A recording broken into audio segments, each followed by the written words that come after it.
तो red coral, yellow sapphire and pearl आपको धारण करना है सर। रेड कोरल पहना जाता है मंगल प्लैनेट के लिए, रेड कलर का स्टोन होता है और इसको जनरली गोल्ड में धारण करना चाहिए हमको। और इसका फिंगर होता है हमारा रिंग फिंगर। तो जनरली हमको अपने वर्किंग हैंड के अंदर जेमस्टोन्स पहनने होते हैं। वर्किंग हैंड का मीनिंग ये होता है कि अगर आप राइटी हैं, आप राइट हैंड से लिखते हैं, तो आपको राइट हैंड में जेमस्टोन्स पहनना चाहिए। अगर आप लेफ्टी हैं, लेफ्ट हैंड से आप काम करते हैं, लेफ्ट हैंड से लिखते हैं, तो जनरली आपको लेफ्ट हैंड में जो स्टोन्स पहनने का कोशिश करना चाहिए। हमसे कई लोग ये प्रश्न पूछते हैं कि मैं कौन से हाथ में जेमस्टोन पहनूं। बहुत कंफ्यूज रहते हैं लोग इस टॉपिक के ऊपर कि मैं कौन से हाथ में अपने जेम्स पहनूं। कोई कहते हैं कि हमारे पंडित जी हमको बोल रहे हैं कि जेंट्स लोगों को राइट हैंड में जेमस्टोन्स पहनने चाहिए और लेडीज़ लोगों को लेफ्ट हैंड में जेमस्टोन्स पहनने चाहिए। ऐसा नहीं होता है। साइंटिफिकली आप अगर इस चीज़ को समझेंगे, gemstones are concentrated form of planetary energies. तो जेम्स हम लोग जब अपनी फिंगर्स के ऊपर धारण करना शुरू कर देते हैं, तो जेमस्टोन्स के अंदर जो एनर्जी होती है वो हमारी फिंगर्स के अंदर जो वेन्स होती हैं उसके थ्रू, हमारे पाम में जो चक्रास होते हैं उसके थ्रू हमारे ब्रेन तक वो एनर्जीज ट्रांसफ़र करके जाती हैं। तो हमेशा हमको उस हाथ से हमें वो एनर्जी अपने बॉडी में, अपने ब्रेन तक लेके जाना है जो हाथ हमारे ब्रेन के साथ ज़्यादा एक्टिवली कनेक्टेड है।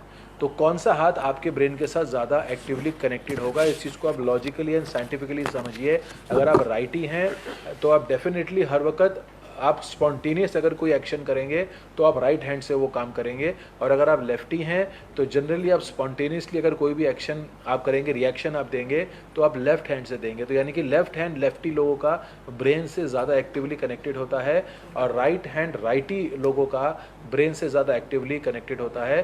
तो साइंटिफिकली एंड लॉजिकली हमेशा हमको जेम्स जो कि हम एनर्जी एब्जॉर्ब करने के लिए धारण करते हैं, हमें उस हाथ में धारण करना चाहिए जो हाथ हमारे ब्रेन से ज़्यादा एक्टिवली कनेक्टेड है। तो कृपया इस लॉजिक से ना चलें कि जेंट्स लोग राइट में जेमस्टोन पहनना चाहिए, लेडीज़ को लेफ्ट में पहनना चाहिए। अगर आप राइटी हैं तो आप राइट में जेम्स पहनें, अगर आप लेफ्टी हैं तो लेफ्ट में जेमस्टोन्स धारण करें।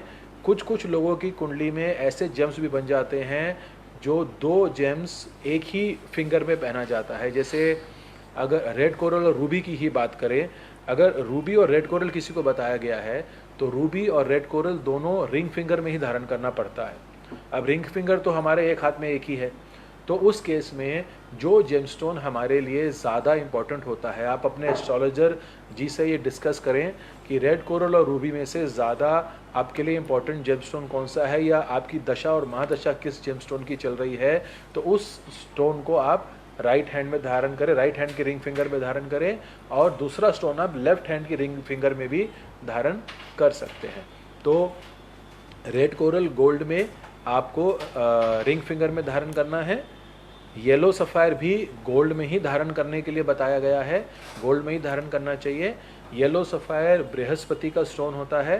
बृहस्पति हमारे जीवन में ज्ञान, नॉलेज, विजडम एंड प्रॉस्पेरिटी के दाता हैं। अगर आप येलो सफ़ायर धारण करेंगे तो आपके जीवन के अंदर प्रॉस्पेरिटी, ज्ञान, स्पिरिचुअलिज्म, पॉजिटिव थिंकिंग, इन सब चीज़ों में इम्प्रूवमेंट आना शुरू हो जाएगा। और पर्ल जो होता है वो हमेशा सिल्वर में धारण करना चाहिए। पर्ल चंद्र के लिए हम लोग धारण करते हैं, चंद्र को स्ट्रॉन्ग करता है हमारे लाइफ में। चंद्र हमारे जीवन में हमारे इमोशनल बैलेंस, हमारा कंसंट्रेशन, हमारा माइंड, इन सब चीज़ों को डिनोट करता है। तो अगर आप एक अच्छी क्वालिटी का पर्ल धारण करते हैं तो इन सब एस्पेक्ट्स के अंदर आपके जीवन में इम्प्रूवमेंट आना शुरू हो जाएगा। पर्ल मून से रिलेटेड जो चीज़ें हैं उसमें आपके जीवन में इम्प्रूवमेंट आना शुरू हो जाएगा।